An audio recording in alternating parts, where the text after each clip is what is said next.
Ontario Finance Minister, new Minister, Rod Phillips will be releasing his fall economic statement later today, 3:30's time. Phillips plans to show the province will be looking to beat its own $10.3 billion deficit projection. For some preview and analysis, we're joined live now by Jasmine Pickel. She's the Interim Ontario Communications Director with the Canadian Taxpayers Federation. That's quite a title. Thank you for being here. That's our time. Sorry, you're going down there for this, right? I am, very shortly. Get you down there for lockup. Okay, let's start with this. The deficit. Artificially inflated, for sure, by this government, right? They played fast and loose with the figures. There's no doubt about it. And I wonder if that automatically, from the jump, kind of weakens their position. Are they exposed a bit, their credibility? Well, I think if anything, I don't want to attribute motivation to them. I think there were some structural changes that eroded that number. But the issue now for them is that it was halved from about $15 billion to $7. That's not nickels and dimes. That's massive. 7.5 last year. And so for this year, the budget's projecting a $10.3 billion deficit, which is a retreat. So it kind of puts them actually in a more difficult position where, if last year, now the deficit's lower and it's going up this year, and they're a government trying to forward the narrative that they're saving money, well, they've got a lot of explaining to do. Not just saving money, but Doug Ford, his whole thing is he's allergic to deficits and debt, right? He'll do Apparently anything. not. He'll do anything. Apparently not, right? The charge against him, the consensus from center left has always been that he has this myopic deficit reduction plan at any cost.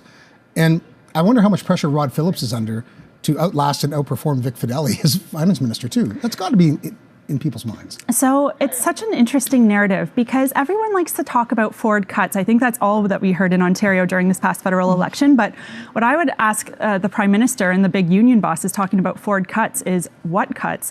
This Premier has spent more than the past Premier, so he's a bigger spender than Kathleen Wynne. It pains me to say it because Ontarians waited so long for a Premier to balance the budget. He spends, $1.7 billion more on healthcare than Kathleen Wynne did, $700 million more on education than Kathleen Wynne. So to all of these people talking about Ford cuts, I say, what cuts? He's a big spender, and frankly, he needs to start saving.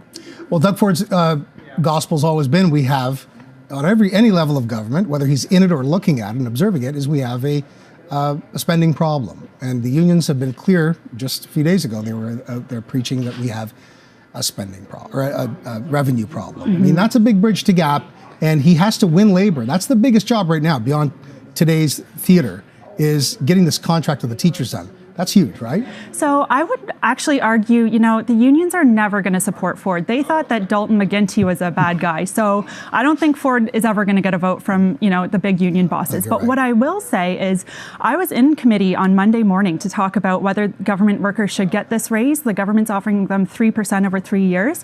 The Canadian Taxpayers Federation called for a wage freeze because obviously these raises would have to be deficit funded. They're going to add to the debt or add to taxes, one or the other. I was the only witness of 17 witnesses that day talking to the government committee that was representing taxpayers. The other 16 witnesses were all unions telling the government that they need to keep spending more. And I have no idea where they think this money is going to come from. But it was quite, a shock to me when I looked at the agenda, you can imagine, that morning and thought, they're very organized. They're very powerful. Frankly, taxpayers need a premier who's going to stand up to these unions once and for all because they are the biggest cost driver. And frankly, government employees are the biggest expense to Ontario taxpayers. Just a few seconds left. I want to get this one last question in. We don't know exactly how this minority Franken government in Ottawa is going to work in terms of tax policy because, this government's going to kind of have to retroactively, factor into that. What do you see happening in Ottawa? Oh my goodness, a dumpster fire, frankly.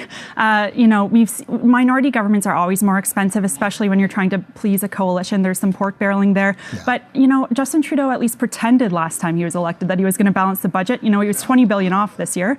And now he's abandoned that promise altogether. So it's really scary times. And at least in Ontario, we need a premier who will say, taxpayers believe in balancing their household budget. The government should do the same.